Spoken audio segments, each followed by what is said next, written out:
नमस्कार दोस्तों, स्वागत है आपका अपने YouTube चैनल पर।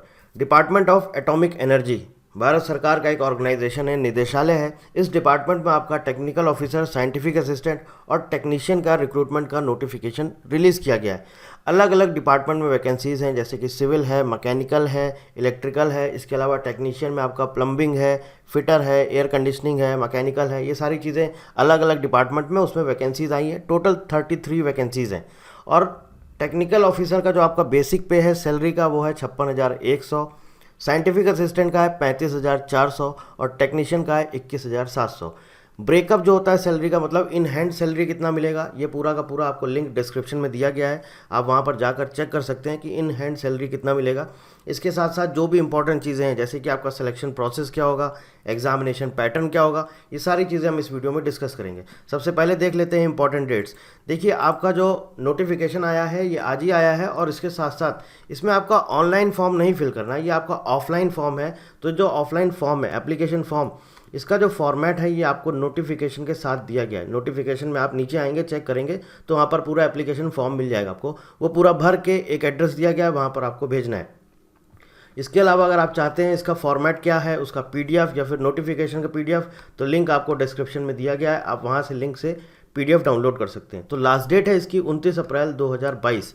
Admit cards, exam date, result, interview, ये सब अभी कुछ भी नहीं उसमें नोटिफाई किया गया है। ऐसा बोला गया है कि आपको रेगुलर वेबसाइट विजिट करना होगा। आप वेबसाइट विजिट करेंगे, वहाँ पर आपको रेगुलर अपडेट मिलता रहेगा। तो एडमिट कार्ड्स कब आएंगे, एग्जाम कब होगा, ऐसा अभी कुछ भी नहीं दिया गया है नोटिफिकेशन में। आगे चलते हैं, बात करते हैं वैकेंसीज़ की। तो देखिए, टोटल जो वैकेंसीज़ आई हैं वो हैं 33 वैकेंसीज़। अनरिजर्व कैटेगरी की 11 वैकेंसीज़ हैं, ईडब्ल्यूएस में 3 है, ओबीसी में 11 हैं, एससी की 1 है और एसटी की 5 है। अब आप देखिए किस किस डिपार्टमेंट में कितनी वैकेंसीज़ हैं। टेक्निकल ऑफिसर सिविल, इसमें आपका 2 वैकेंसीज़ हैं। टेक्निकल ऑफिसर मैकेनिकल में 1 वैकेंसी है। साइंटिफिक असिस्टेंट सिविल में 6 पोस्ट हैं, मैकेनिकल में 2 पोस्ट हैं, इलेक्ट्रिकल में 2 पोस्ट हैं। अब हम टेक्नीशियन की बात करें तो प्लम्बिंग में 4 पोस्ट हैं, कारपेंटर में 4 पोस्ट हैं, मेशन इसमें आपका 2 पोस्ट हैं, फिटर में 2 पोस्ट हैं, एयर कंडीशनिंग में 2 पोस्ट हैं और इलेक्ट्रिकल में 6 पोस्ट हैं। तो टोटल होता है हमारा 33 पोस्ट। अब ये जो आपकी अलग अलग डिपार्टमेंट में वैकेंसीज आई हैं, टेक्निकल ऑफिसर, साइंटिफिक असिस्टेंट और टेक्नीशियन, इसमें क्या क्या एजुकेशनल क्राइटेरिया आपसे मांगा गया है वो हम यहाँ पर डिस्कस कर लेते हैं। टेक्निकल ऑफिसर सिविल में आप देखिए BE-BTech मांगा गया है सिविल इंजीनियरिंग में with 60% marks. Technical officer mechanical, इसमें आपका BE-BTech मांगा गया है मैकेनिकल में विद 60% मार्क्स। साइंटिफिक असिस्टेंट की बात करें तो यहाँ पर डिप्लोमा मांगा गया है, diploma in civil engineering with 60% marks. Mechanical की बात करें तो diploma in mechanical engineering with 60% marks. और इलेक्ट्रिकल की बात करें तो diploma in electrical engineering with 60% marks. अब हम बात करते हैं टेक्नीशियन की, तो यहाँ पर एसएससी में आपका मांगा गया है 60% मार्क्स। इसके साथ साथ आपका ट्रेड सर्टिफिकेट होना चाहिए प्लम्बिंग में, हम प्लम्बिंग की बात कर रहे हैं। लेकिन आपका जो बोला गया है, जो आपका 60% मार्क्स होना चाहिए एसएससी में, फिजिक्स और मैथ्स आपका होना चाहिए वहाँ पर। ये सभी पोस्ट के लिए, टेक्नीशियन की जितनी भी वैकेंसीज हैं इन सब के लिए आपका 60% मार्क्स एसएससी में कंपलसरी है, फिजिक्स और मैथ्स के साथ। और उसके साथ साथ अलग अलग जो भी आपकी स्ट्रीम है उसमें आपका ट्रेड सर्टिफिकेट मांगा गया है। जैसे कि कारपेंटर में आपका ट्रेड सर्टिफिकेट मांगा गया है, मेशन में आपका मेशन में होना चाहिए, फिटर में आपका ट्रेड सर्टिफिकेट होना चाहिए, फिटर में एयर कंडीशनिंग में आपका ट्रेड सर्टिफिकेट होना चाहिए, इलेक्ट्रिकल में आपका ट्रेड सर्टिफिकेट होना चाहिए। इसके अलावा 60% मार्क्स होने चाहिए एसएससी में फिजिक्स और मैथमेटिक्स के साथ। सैलरी की बात करें तो मैंने आपको बता ही दिया है, यहाँ पर आएगा आपका technical officer. Technical officer post का नाम है। इसका जो आपका सैलरी स्ट्रक्चर है, बेसिक पे है 56,100, साइंटिफिक असिस्टेंट का है 35,400 और टेक्नीशियन का है 21,700। अब इसका बेसिक पे HRA DA अलग अलग जो भी अलाउंसेज होते हैं, क्या क्या डिडक्शन होते हैं, सारा कुछ सैलरी स्ट्रक्चर पूरा ब्रेक वाइज आपको दिया गया है। लिंक आपको डिस्क्रिप्शन में मिल जाएगा, आप वहाँ से जाके पूरा salary, in hand salary check कर सकते हैं। एज की अगर हम बात करें तो देखिए, अलग अलग पोस्ट के लिए अलग अलग एज का क्राइटेरिया है। मिनिमम एज आपका 18 साल होना चाहिए। साइंटिफिक असिस्टेंट के लिए जो आपका मैक्सिमम एज है वो है 30 ईयर्स। और जो आपका टेक्निकल ऑफिसर है, इसमें आप देखेंगे तो जो टेक्निकल ऑफिसर की वैकेंसीज आई हैं वहाँ पर भी मिनिमम बोला गया 18 साल और उसके साथ साथ मैक्सिमम होना चाहिए 35 ईयर्स। इसके साथ साथ जो आपका एज का क्राइटेरिया, जो आपका रिलैक्सेशन मिलता है, SC ST OBC, इन सबको एज का रिलैक्सेशन भी यहाँ पर दिया जाएगा। फॉर्म जो आपका भरा जाएगा, जो आप फॉर्म भरेंगे, ऑफलाइन फॉर्म होगा ये, ये ऑफलाइन फॉर्म है। इसकी जो आपकी फ़ीस होगी ये आपकी होगी, टेक्निकल ऑफिसर के लिए अप्लाई करते हैं तो 500 रुपये, साइंटिफिक असिस्टेंट के लिए अप्लाई करते हैं तो 300 रुपये, टेक्नीशियन के लिए 250 रुपये। SC ST female candidate, ex serviceman, इनके लिए कोई फ़ीस नहीं रखी गई।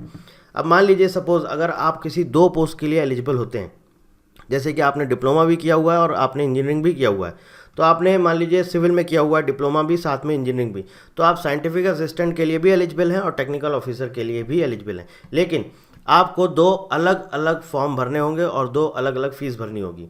मतलब कि आपको साइंटिफिक असिस्टेंट का भरना है तो उसका पूरा आपका एप्लीकेशन फॉर्म पूरा आपको भर के और 300 रुपये के साथ आपको जो है पूरा एप्लीकेशन फॉर्म भेजना होगा। इसके साथ साथ जब आप टेक्निकल ऑफिसर के लिए अप्लाई करेंगे तो उसके लिए आपको अलग से अप्लाई करना पड़ेगा और अलग से आपको फीस पे करनी पड़ेगी। सिलेक्शन प्रोसेस की अगर हम बात करें तो टेक्निकल ऑफिसर के लिए बोला गया है यहाँ पर अगर ज़्यादा बच्चे अप्लाई करते हैं तो फिर स्क्रीनिंग टेस्ट होगा, अदरवाइज डायरेक्ट इंटरव्यू होगा। तो स्क्रीनिंग टेस्ट भी है, इंटरव्यू भी है, वो डिपेंड करता है कितने लोग अप्लाई करते हैं। साइंटिफिक असिस्टेंट के लिए स्क्रीनिंग टेस्ट होगा और आपका इंटरव्यू होगा। तो यहाँ पर जो आपका स्क्रीनिंग टेस्ट होगा 50 MCQs आएंगे, 1 घंटे में आपको सॉल्व करना होगा। सब्जेक्ट नॉलेज बेस्ड आपका टेस्ट होगा। नेगेटिव मार्किंग यहाँ पर अगर आप करेक्ट करेंगे तो 3 नंबर मिलेगा, मतलब टोटल जो आपका पेपर होगा 150 मार्क्स का होगा, और गलत करते हैं तो 1 नंबर आपका काटा जाएगा। टेक्नीशियन की अगर हम बात करें तो यहाँ पर देखिए जो आपका सिलेक्शन प्रोसेस है वो क्या है। स्क्रीनिंग टेस्ट होगा, फेज़ 1 प्लस फेज़ 2 और उसके साथ साथ स्किल टेस्ट या फिर ट्रेड टेस्ट। तो फेज़ 1 की अगर हम बात करें तो 50 MCQs होंगे, 1 घंटे में आपको सॉल्व करने होंगे, जिसमें 20 आपके मैथ्स के क्वेश्चन होंगे, 20 आपके साइंस के होंगे और 10 आपके जनरल अवेयरनेस के क्वेश्चन होंगे। और यहाँ पर अगर आप सही करते हैं तो 3 नंबर मिलेगा, गलत करते हैं तो आपका 1 नंबर काट लिया जाएगा। मतलब मैक्सिमम मार्क्स यहाँ पर हैं आपके 150 मार्क्स, 150 नंबर 1 घंटे में आपको सॉल्व करना होगा। जब ये आप कर लेंगे इसके बाद आपका फेज़ 2 स्टार्ट होगा और ये दोनों एग्ज़ाम फेज़ 1 और फेज़ 2 एक ही दिन पर होंगे, सेम डे आपके ये दोनों ही एग्ज़ाम होंगे। इसमें भी आपके 50 MCQs होंगे, लेकिन ये सब्जेक्ट नॉलेज टेस्ट होगा और ये आपका जो पेपर होगा ये 2 आवर्स का होगा, 2 घंटे का होगा। और यहाँ पर भी अगर आप सही करते हैं तो 3 नंबर मिलेगा, गलत करते हैं तो 1 नंबर आपका काट लिया जाएगा। अब आपको कहाँ पर कैसे अप्लाई करना है ये यहाँ पर लिखा है साफ साफ। आपको इस पते पर यहाँ पर भेजना है। हिंदी मीडियम के स्टूडेंट हैं तो आप यहाँ से देख सकते हैं, अदरवाइज नोटिफिकेशन जो आप देखेंगे वो हिंदी में भी दिया गया है, इंग्लिश में भी दिया गया है। तो ये आपका एड्रेस है, आपको यहाँ पर भेजना होगा। इस एड्रेस पे पूरा फॉर्म भर के अपने साथ साथ आपके जो भी डॉक्यूमेंट्स हैं, फोटोकॉपी अटैच डॉक्यूमेंट्स के साथ आपको वहाँ पर भेजना होगा इस पते पर। पता है सहायक कार्मिक अधिकारी, भर्ती अनुभाग, निर्माण सेवा एवं संपदा प्रबंध निदेशालय, 2री मंजिल, विक्रम साराभाई भवन, अणु शक्ति नगर, मुंबई 400094। यहाँ पर देखिए साफ साफ लिखा है, यदि कोई उम्मीदवार 1 से अधिक पदों के लिए आवेदन करना चाहता है तो प्रत्येक पद के लिए अलग अलग आवेदन प्रस्तुत किया जाना चाहिए। ठीक है, मैंने आपको सारी चीज़ें डिटेल में बता दी हैं। फिर भी अगर आपको लगता है कि कुछ चीज़ ऐसी है जो छूट गई है तो आप हमसे कमेंट करके पूछ सकते हैं। So thank you very much and thank you for watching.